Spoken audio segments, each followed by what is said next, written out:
It's the Therapeutic Drive-Thru. Dude, Chick-fil-A is on point today. Line's not very long, so this is going to have to be a quick one. But today we're going to talk about oppositional defiant disorder. It could also be called, why are you so obnoxious? Because sometimes that's the goal of those with ODD, is to be just a little bit obnoxious. So let's talk about oppositional defiant disorder, ODD. The individuals who have been diagnosed with this, they have frequent and persistent patterns of anger, irritability, arguing, defiance.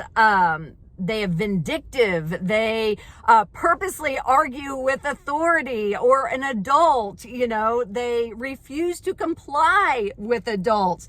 That's what ODD is. There's 3 levels that they kind of diagnose this with, either mild, moderate, or severe.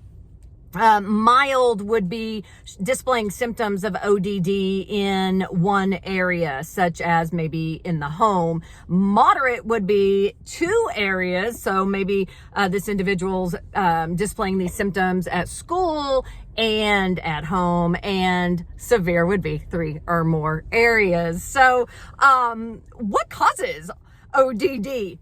Wouldn't you like to know? Once again, we could make a lot of money if we figured it out, but there are some factors. Some are genetic.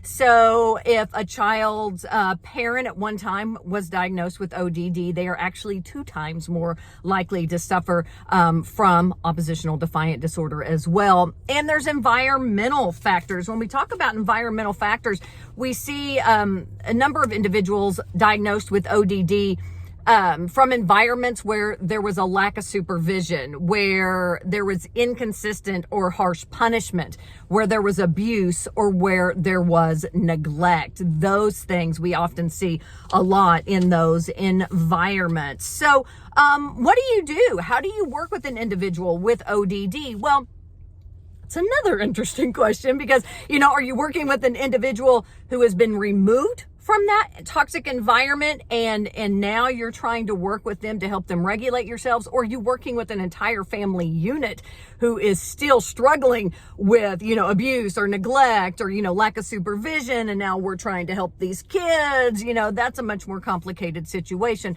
But here, I do want to talk about some of the things that you can do to start to work to alleviate some of the symptoms of ODD. Number 1 is recognize and praise positive behavior. So if you're at school and you have this individual and you see them standing in line, waiting their turn, acknowledge that behavior, acknowledge that positive behavior to begin with. I'll send you.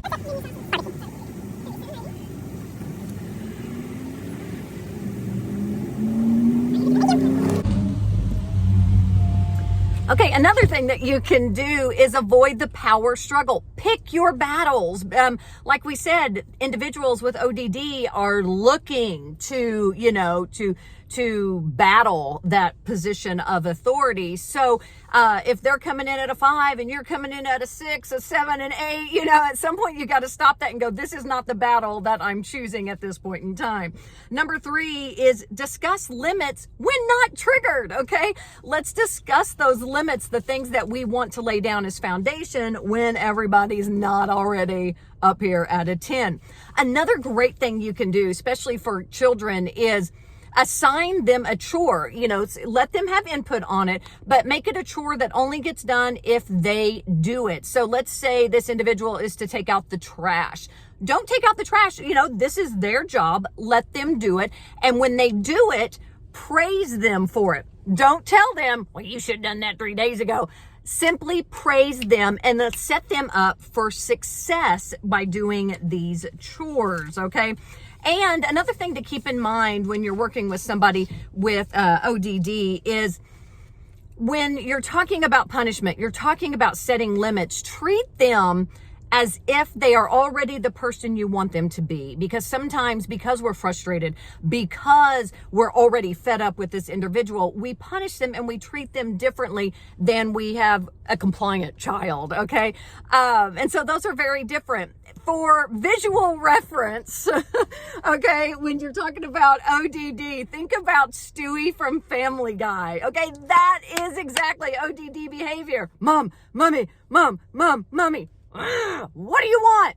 Hi, okay, purposely looking to push your buttons. And I like to say that whenever we're talking about negative behaviors, let's change this around. Instead of saying this kid's naughty, this kid's having these negative behaviors, let's look at this from a different angle and say, what is this negative behavior? How is that protecting this child? And I think we'll see it in a different light. That's the Therapeutic Drive-Thru. We're entering the meal delivery zone. I told you they were on it today. So subscribe, like, sharing is caring.